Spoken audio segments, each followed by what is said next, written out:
What's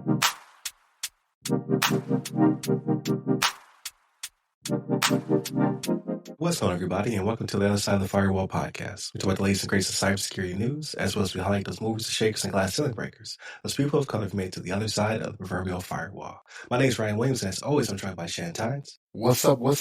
What's going on? So welcome to the daily podcast, just about. So Monday and Tuesday are our topics. Wednesday, discussion. Thursday's Ask a CISSP, where I do interviews with people in the industry, sometimes outside the industry, but it's kind of adjacent to cybersecurity. And then Friday's everything else, movies, books, games, all that cool stuff.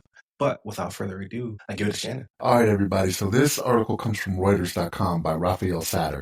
And the title of this one is, In Last Minute Reversal, U.S. Agency Extends Support for Cyber Vulnerability Database. Okay, so for those of you that are in the know, what they're talking about is the CVE database that's managed by MITRE. Okay, MITRE, big contractor in DoD. They do a lot of work. They're especially prevalent over in the DMV area, right? DC, Maryland, Virginia area, very big over there. But they have this thing that's called a Common Vulnerabilities and Exposures Database, right? CVE. And for as long as I can remember, right? I've been doing this for a few years now, 1 or 2 years, right? That's a joke. That's sarcasm for those of you that can't tell. For a few, I can remember the CVE database doing something that even when I was active duty military and even in the world I'm in now, being retired, something that is heavily utilized. And apparently, and I was not really tracking this, apparently there was a point where under the current administration, they were just going to do away with it. They weren't going to re-up to have it maintained. And this is something that is used across the board. Like, this isn't just in DoD, right? You can go and look this up, and it's got every, let me not say every vulnerability you can think of, right? Because I don't want to assume that everything is being tracked on there, but it is a very helpful tool. I've been on contracts before where they tie contract deliverables to doing things in the CVE database, but they re-upped it for another year. But what's kind of not good about this, I almost said a swear word. I'm trying to keep myself PG here, right?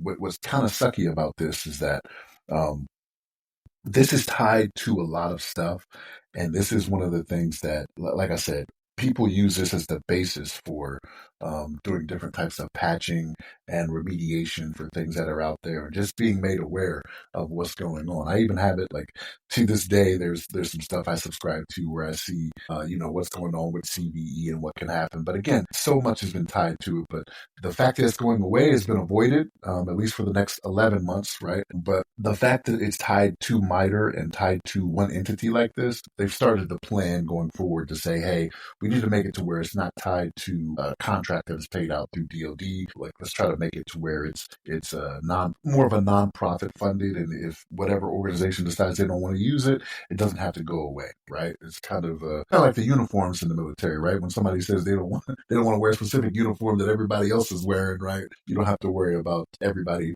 rushing at the last minute. But the fact that they've got it going for another 11 months, that's good, but I think there will need to be a way forward. And they've talked about starting up this thing called the CVE Foundation, or they've started up the CVE Foundation for the CVE program, right? So that if for whatever reason the government decides, okay, we're not going to fund this anymore, or have MITRE do this foundation, they've been established to keep long-term stability and viability of this program going on, right? What's your thoughts on this, Ryan? I was actually looking to see how much it costs the government, because I'm like, how much does this cost the government to keep running? It has been reported to be roughly $30 million since 2023, with a potential increase of $40 million in the last contract year. The program itself is free of use, so I'm still a little confused. Like, I guess maybe it's just keeping the lights on, keeping the database running. I don't know why it will cost so much, but it's used by the entire world. Yeah, it is used by the entire world, but MITRE has been put on contract to do it, right? But they put it out there free to use for everybody. So MITRE is providing the bodies to do the studying for this stuff because like if you look at the CVEs, when you go in there and look, they get very in detail about stuff that's in these vulnerabilities. Yeah, I could see that. Yeah. Because at limited use, right? Like I know of it through like when I was actually like you, we would get a lot of information from your team, right? They would tell us like, hey, listen, you got to do a bunch of stigs or patches on the following devices because of CVE, blah, blah, blah, blah, blah, blah, blah. So that was mostly my exposure to it until now when I'm out and I use it for research, basically. for the show. Like, okay, this new CVE is out and it might actually impact people, but still not into CVSS or HBSS or anything like that. Like that vulnerability piece is not necessarily what I do on a day-to-day basis, but I understand how important it is. But I was just like, how much can it cost? But apparently tens of millions of dollars is what it costs. And the last time we really talked about it was we were talking about the hopeful evolution of the process. Not that they're doing anything wrong, but just our use of CVE, like the database just continues to grow, right? And it's hard for people to maintain their vulnerability and patch management to a certain extent. Like if you're a mom and pop, you might not have the person to pay, or you might not have the experience to do so. So how can AI augment that, right? And I think we were talking about an article where hopefully in the future, I'm trying to remember, like, so part of this is potentially my memory bias and as well as what I would like for the future to be. Because when we were talking about like the potential for AI agents or some kind of governance where it'll go and say, hey, these are the devices you have, these are vulnerabilities you potentially have, and I will go and seek through the database what you could potentially be exposed to, because a lot of people forget about log4 or log4j, whatever you want to call it, WannaCry, Heartbleed, like these big vulnerabilities that are still out there, right? They still persist, but they're in the database. So how many other ones are in the database that are still persisting? Because it could be used for nefarious reasons as well, right? Like people can look in the database to find potential vulnerabilities that they can then try to use on, as bad actors. Because I know pen testers also look at it to, kind of get their toolkit ready before they do a white box, black box, or gray box type situation. So it's very, very interesting. I'm glad that it's still running, but I'm really surprised that it has not already been diversified, right? Like, how is only one entity? Like, obviously, MITRE probably came up with it. Or, so I know CVSS came from, oh man, so I know Verizon came up with that. So I wonder how much of their hand was in MITRE creating this. But probably it was all MITRE for all I know, right? MITRE attack framework and all the other good stuff. I'm just really, really surprised it has not already spun out to a nonprofit, which this one was reached out to in the article and they did not comment back. So I'm just like, do you really exist? Are you a real thing? So the link they reference in the article says that they have stood it up, but like again, this is just based off recent things that have happened. This database has been going on for years, man. Right, You decades. know what I mean? Like, yeah, this is not something new, and I think it's just a matter of comfort. You know what I mean? For MITRE, like, oh, we know, this is something that's so widely utilized that it's just they're going to keep re-upping it, and the price goes up, right? Because you hire the people to perform these Hmm. functions to go through this database, like their value goes up, right? So every I Yeah, don't know, very true. I'm gonna say 3 years, 5 years, whatever it may be, when they go and re-up for this contract or whatever, they're probably like, okay, well, this is what it costs now, right? Yeah. Who else you going to get to do it?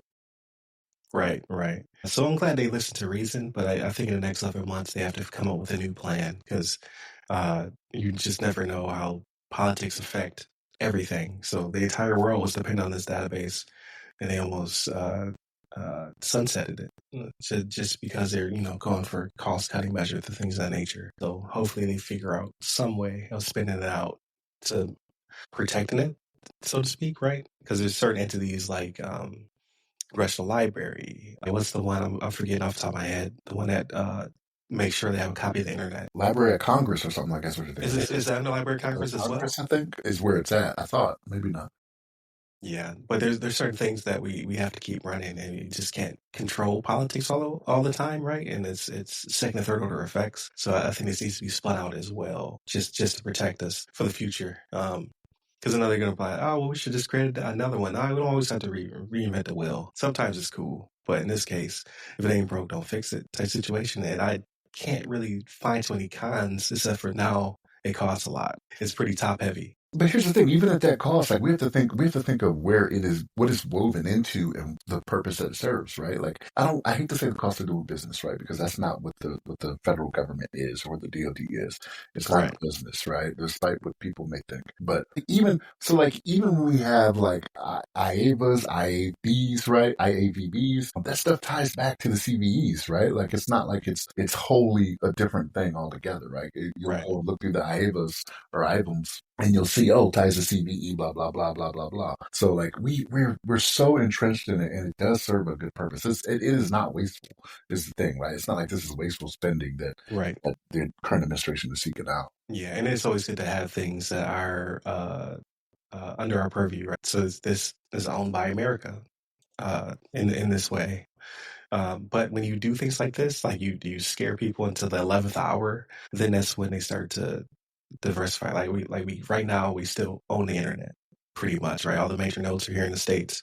We own IP addressing. We own, in this case, CVEs. Like these are things that we can use. We own GPS, even though that's starting to spin out to obviously Starlink. China has its own version as well, just in case it hits the fan, right? But it's good to have these things because we can use it to our advantage in case things go down. But I digress. We'll see. We'll see. Like maybe China will make their own. Maybe Russia will make their own. In this case, and then there'll be a bifurcation of the CVE database to a certain extent. So I don't know, but I'm glad they saved it. At least 11 months we go sigh of relief until we determine if we need to panic again as things shift. But thank you for listening to the podcast again. Monday, Tuesday are topics. Wednesday discussion. Thursdays ask a CISSP. I had two really good ones previously done. One with Mark Christian, another one with Alfredo Nash, and then I have another one coming up, but I haven't even edited it yet, so I'm not gonna promise it this week. And then Fridays, everything else, movies, books, games, all that cool stuff. We talk about more recent things like Sinners just dropped, F movie just dropped. So I saw both of those. So I love to talk about those on Friday. Hit up all the websites to go by our name, The Other Side of the Firewall, The Other Side of the FW, or Ask a CSSP. Hit me up personally. I'm at RyRy Security Guy. That's RY Security Guy. You can find me pretty much everywhere, but LinkedIn is where I'm most active. Stay safe, stay secure.